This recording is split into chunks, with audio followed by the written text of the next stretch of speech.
Hello mga kasamo, at pupunta po tayo sa ating pabuhan ngayon at ipakita ko rin sa inyo yung mga pabo natin na maliliit at ngayon lumalaki na. Maliit pa sila noon. At bago po natin simulan, intro muna tayo. Bring it down, go boom.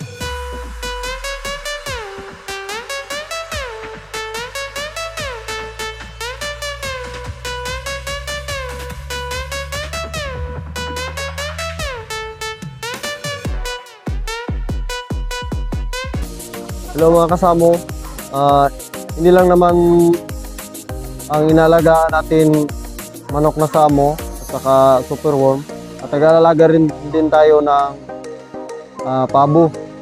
At saka yung pabo na inalagaan natin, White Holland at saka Royal Farm Turkey. Yan ang ipapakita ko sa inyo. Nandun lang naman sa kabila kung gaano na sila kalaki ngayon. Saka yung iba, nilipat ko dun sa aming lupa, dun sa bukid. At nagtira lang ako ng mga ilang piraso dito. Pero ngayon, dumami na naman sila. At balak ko na naman yun lipat dun sa bukid. Kasi mas maganda dito doon. Kasi may marami silang mga damo na makakain. At saka ito po yung mga bago natin pabo na mga sisiw. Dito ko kasi nilagay yung sisiw natin na pabo kasi wala akong kulungan doon. Mailagay ko lang doon yung mga breeder natin na mga pabo, mga malalaki. At dito ko sila inalagay. Pag may mga sisiw, kasya ko na lang sila lahat. At ganito na po sila kalaki ngayon. Yung mga pabo noon na pinapakita ko sa inyo na maliliit.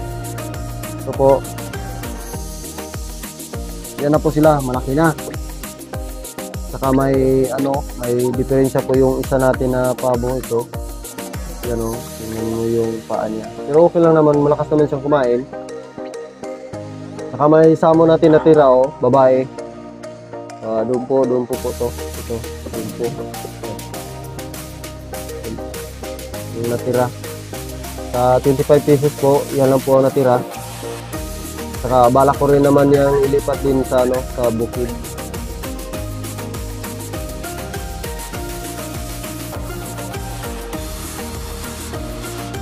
Malaki na. Saka malapit na po to ilipat ko sa kabila, yung sa mga breeder natin. Kasya ko lang sila doon. Kasi parang masikip na sa kanila dito yung kulungan natin. Malaki na naman tong kulungan kasi 50 pieces naman ang kasya nito pag sisiw. Parang ganito na kalaki, parang hindi na nila parang masikip na sila.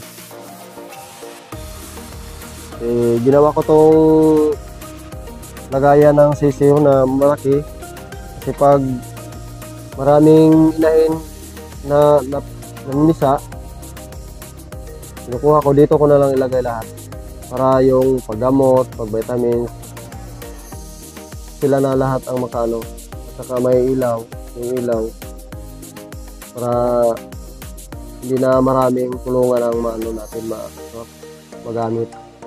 Isa lang, kaya ginagapagawa ko to ng malaki. Yan po sila. At puntahan po natin yung alaga nating pabo kabila. Ano na sitwasyon nila ngayon doon. Puntahan natin ha. Punta na po tayo doon.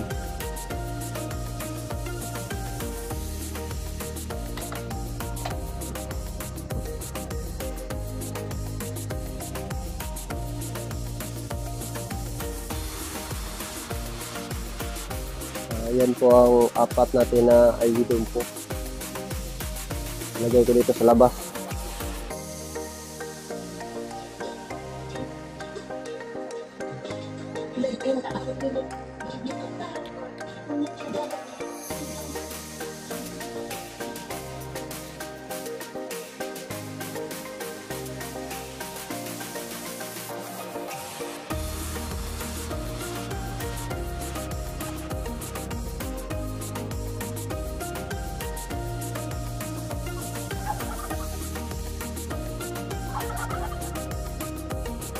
Oh. White hula na lalaki po yan. Saka may itlog pala oh. Lalaki, yung royal palm. Saka nagpumasok naman ng mga issue. Hindi sa atin yan.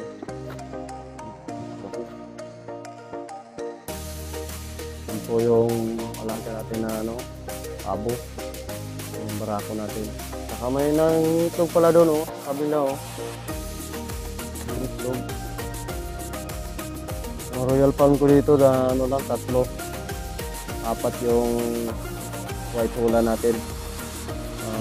Ang barako po natin yun, white hulan. Yan po. Nakalaki.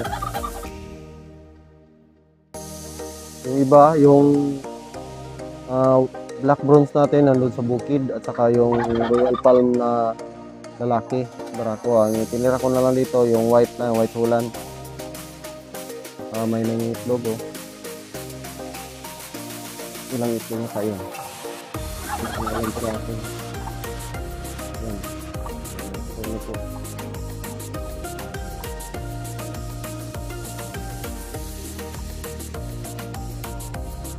Nag-aalaga ako dito, nitong pabo kasi may marami rin namang bumibili dito.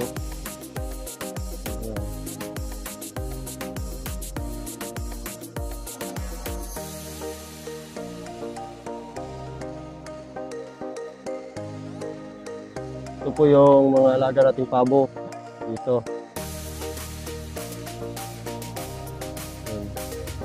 Sika na sila sa loob. Saka yung dalawa, yung sa ilalim, white hulan at saka yung dito sa ilalim din, white hulan din.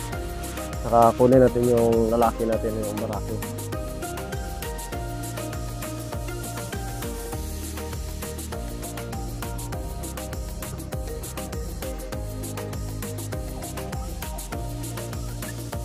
Ito po, napakalaki.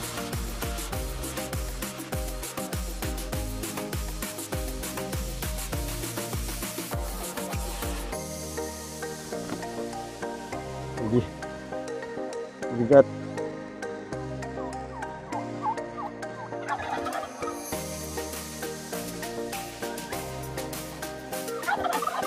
Ito po yung dumalaga natin na ano, na royal palm. Malapit na po ito mga itlog.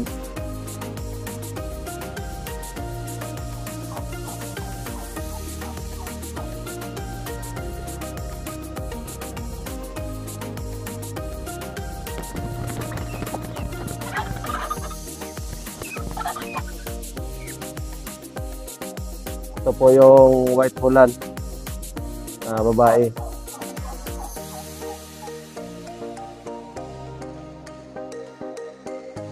White. Babae po to. Malapit na po to mangitlog.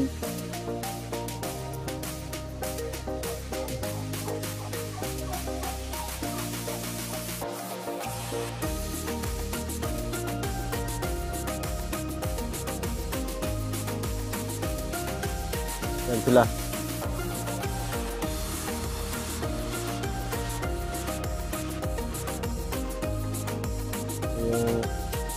Yung mga white, mga ano pa yan, mga dumalaga. So, malapit na yung mga itlog.